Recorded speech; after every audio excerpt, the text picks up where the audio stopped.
안녕하세요. 김선영 약사입니다. 오늘은 물에 관한 이야기를 한번 해볼까 합니다. 일본의 오키나와, 이탈리아의 사르나, 그리스 이카리아 같은 세계적인 장수촌들이 몇몇 곳 있습니다. 이 사람들이 오랫동안 질병에 걸리지 않고 건강하게 사는 비법을 수많은 학자들이 연구했는데요. 대표적인 공통점으로 자연식품을 섭취하는 것, 그리고 규칙적이면서 지나치지 않은 활동량, 그리고 가족과 이웃과의 끈끈한 유대관계, 그리고 또 깨끗한 물 등을 꼽았습니다. 특별한 것은 없죠. 사실 이 중에서 웬만한 것은 모두 현대인들이 충분히 따라할 수 있는 것들입니다. 자연식품이야 마트에서 가공식품 사지 않고 외식을 최대한 줄이면 되는 것이고, 규칙적인 운동은 누가 운동 못하게 방해하는 사람 없죠. 가족과 이웃의 유대관계, 이런 거 역시 내가 얼마나 관심을 두느냐에 따라 충분히 만족스러운 관계 유지할 수 있습니다. 그런데 마지막, 깨끗한 물, 이건 어떤가요? 이건 좀 생각해 봐야 할 문제입니다. 깨끗한 물이라는 말은 오염되지 않은 물을 뜻합니다. 그럼 이걸 사람에 비유해 보자면 깨끗한 사람은 어떤 사람일까요? 오염되지 않은 사람이죠. 그럼 이게 최상의 상태인가요? 사람으로 비유를 하자면 나쁘지 않은 사람 정도로 보면 이 정도면 되겠죠. 그런데 우리는 나쁘지 않은 정도의 사람을 목표로 하지 않습니다. 맞죠? 좋은 사람이 되어야죠. 물도 마찬가지입니다. 물도 딱 두 종류, 오염된 물과 오염되지 않은 깨끗한 물, 두 가지만 있는 것이 아닙니다. 무색무취에 너무나 당연하게 널려있는 게 물이다 보니 우리는 물을 모두 똑같은 물로 인지하는데, 사실 물도 등급을 구분할 수 있고요.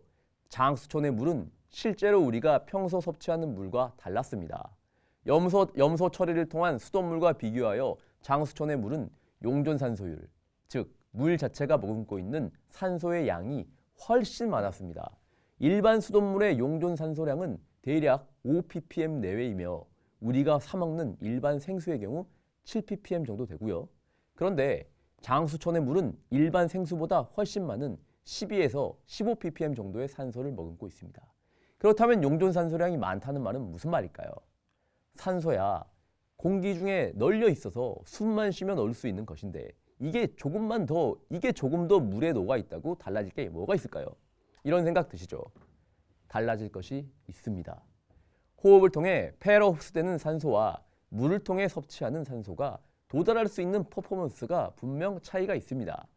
폐호흡을 통해 흡수되는 산소는 호흡을 통해 폐, 심장, 그리고 각 세포 조직으로 전달되는데, 물을 통해 흡수되는 산소의 경우 구강점막과 위장점막을 통해 몸으로 유입되어 간 문맥으로 들어간 다음 각 세포 조직으로 분포됩니다. 물론 절대적인 산소의 유입량은 호흡을 통해 들어오는 양이 훨씬 많습니다. 물은 우리가 많이 마셔야 한두 시간에 한 번씩밖에 섭취하지 못하지만 호흡은 3, 4초마다 의식하지 않아도 계속 유입시키기 때문입니다. 하지만 호흡을 통해 들어온 산소가 혈액에 포화되기까지 시간을 알아보면 조금 재미있는 사실을 발견할 수 있습니다. 운동을 해서 혈액 내 산소 포화도가 90% 이하로 떨어지면 이 상태에서 95% 수준까지 산소 포화도를 다시 높이려면 호흡을 하고 최소 2시간은 지나야 상승할 수 있습니다. 폐를 거쳐 산소가 서서히 유입되기 때문입니다. 그런데 물을 통해 산소를 섭취할 경우 음용 즉시 위장에서 간으로 유입되고, 간에서 바로 혈액을 통해 분포하며 음용 즉시 산소 포화도가 96%까지 상승합니다. 산소가 많이 들어있는 물을 마신 장수촌 사람들의 건강 비법 중에 우리가 놓치고 있었던 것이 바로 이것이었습니다. 물을 통해 더 많은 양의 산소를 세포 안으로 집어넣는 것. 암 연구로 노벨상을 수상한 독일의 생화학자 바브루크는 암세포 발생의 원인이 산소 부족이라고 확신하였습니다. 또한 일본의 세계적인 병리학자 노구치 박사도 만병의 근원이 산소 부족이라고 하였습니다.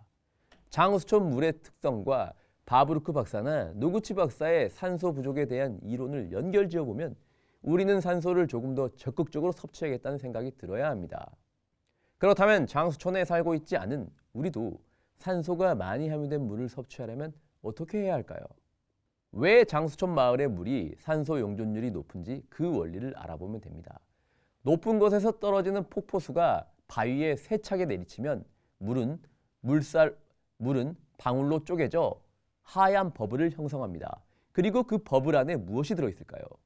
그리고 이렇게 자연이 만들어낸 버블을 재가공하여 실험실에서 더 강력한 압력으로 물에 타격을 가하면 역시 버블이 만들어지는데요.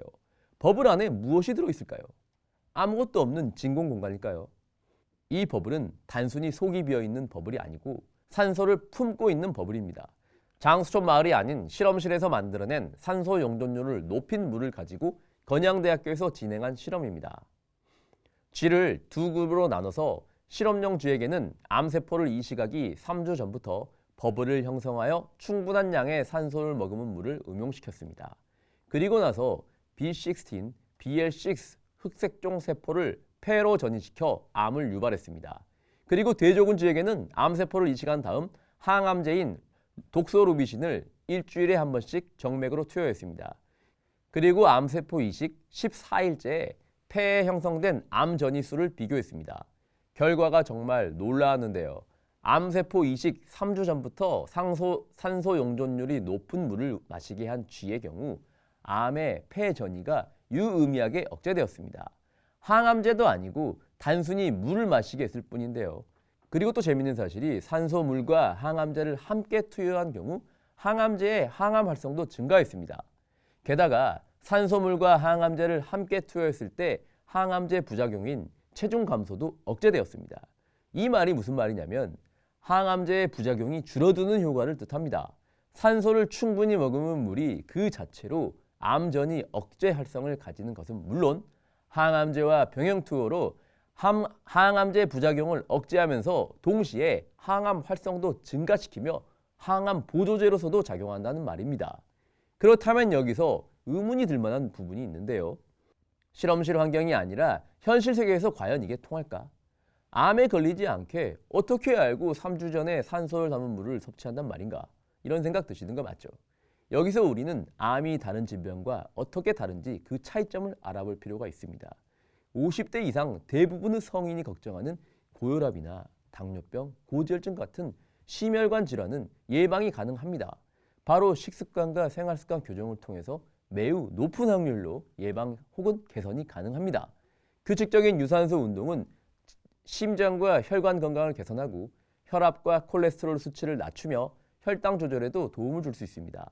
또한 혈관의 탄력을 높이고 염증을 줄이며 심박수를 낮춰 심혈관 질환의 주요 위험을 줄여줍니다.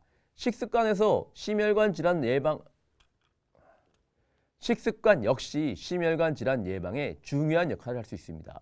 불포화 지방산과 식이섬유가 풍부한 음식을 섭취하며 트랜스 지방 섭취를 제한하면 심혈관 건강을 크게 개선할 수 있습니다. 연구에 따르면 이러한 생활습관 개선으로 심혈관 질환의 약 70%가 예방 가능하다는 결과도 있었습니다. 반면 암 예방은 조금 더 복잡합니다. 암은 심혈관 질환과 달리 유전적 요인과 환경적 요인이 큰 영향을 미칩니다. 그래서 암은 심혈관 질환보다 예측이 어렵습니다.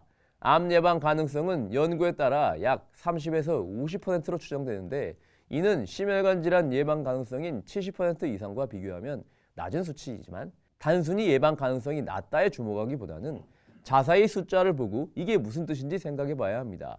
암 예방 가능성이 50%란 말은 100명 중에 50명에게는 아무런 효과가 없었다는 이야기입니다.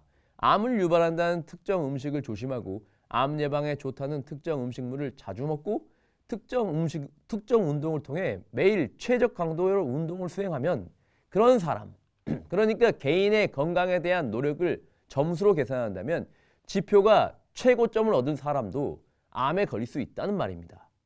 그래서 우리는 기존의 방식으로 암 예방에 접근하기보다는 그동안 하지 않았던 것들, 우리가 그동안 간과하고 있었던 것들을 시도해봐야 하고 저는 그게 산소를 많이 머금은 건강한 물을 섭취하는 것도 하나의 가능성이 될 수 있다고 생각합니다.